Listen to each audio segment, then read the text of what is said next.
Let's talk about the Gamblers Fallacy and how you can avoid it or overcome it when it finds its way into your mind and your thoughts and your actions and your problem solving and your treasure hunting as well. Now, I am not a gambler, but I have spent quite a bit of time in casinos because that's where convention halls are. And as a keynote speaker, a person who's gone and spoken in a lot of places over the years, I have wandered through no small number of casinos, and I've had a chance to interact with people who are intrigued by the slot machines and different parts of the experience. And it's fascinating. One particular thing is fascinating. I'm using this to kind of introduce Gamblers Fallacy, and then I'll get into those strategies, so stay with me. But it's fascinating. You'll find someone sitting at a slot machine, and they've maybe been there for an hour or 2 hours. They have their drinks and their food and everything ready. They're not going to leave that seat because they have this thought that I've been at this machine for an hour or 2 hours, and I am bound to win on this next one. Just one more try. This next one, my chances are better than they were before. But statistically speaking, it's not really true. And that is often the case that we find ourselves in when we're trying to solve problems in the workplace. If you are on a literal or metaphorical treasure hunt in some way, that sometimes we get caught up into this gambler's fallacy where we think that simply having tried a number of things means that our chance of success the next time is greater, and it's not accurate. It can be a fallacy that can lead you down the wrong track, or worse, it can lead you to putting in less of the effort and the thinking needed. So you just kind of start doing these random attempts, thinking that 1,000 random attempts will increase your chance of success, when in most situations that's not the case. There actually are some situations where trying the same thing over and over and over and over again might actually increase your likelihood. But in many, especially when we're dealing with things that require seeking truth and problem solving and finding a literal or metaphorical treasure, it doesn't quite work that way. So you're caught in the gambler's fallacy if you find yourself saying that I've searched so many places, I must be close this time. Just because you've searched so many places. So how do you get past this? And I'm going to give you 5 ways that you can work your way through this. As is true with all of my logical fallacy and cognitive bias videos, I'm going to give you 5 possibilities. And remember, I'm not suggesting that you find a way to completely eradicate these fallacies and biases from your mind. They are likely to come to mind. You want to learn how to address them quickly when they do come to mind. Maybe some people are really good at them, never ever even entering their thinking. But if you're a typical human like me, you will run into cognitive biases and you will find yourself falling into the trap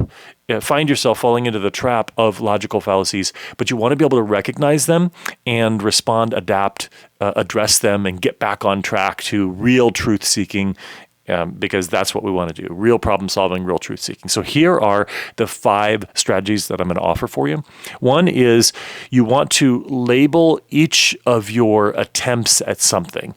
And I know this sounds really simple, but it actually works, where you say, this is a new independent attempt. Now, there are some times, like say maybe you're looking for something and there are only 10 possible locations for it, and so you look in 9 places and it's not in any of those, and so I guess logically speaking, it will be in the 10th place, so your chances are higher.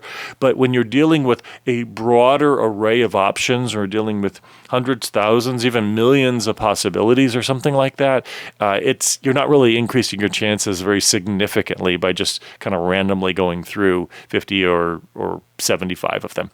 And so this is a new independent attempt is really good.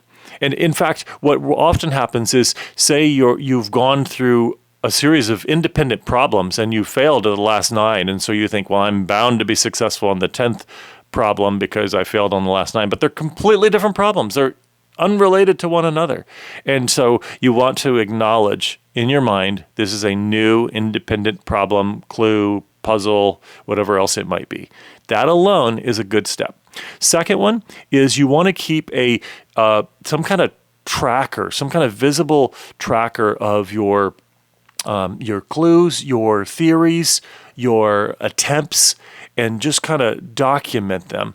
And what it does is it allows you to kind of just keep your emotions in check and you see the different attempts, it allows you to analyze them a little bit more objectively, not letting the emotion kind of get in the way. So just documentation. I find writing and documenting things, which you'll hear me talk about in a lot of these videos, is very, very powerful.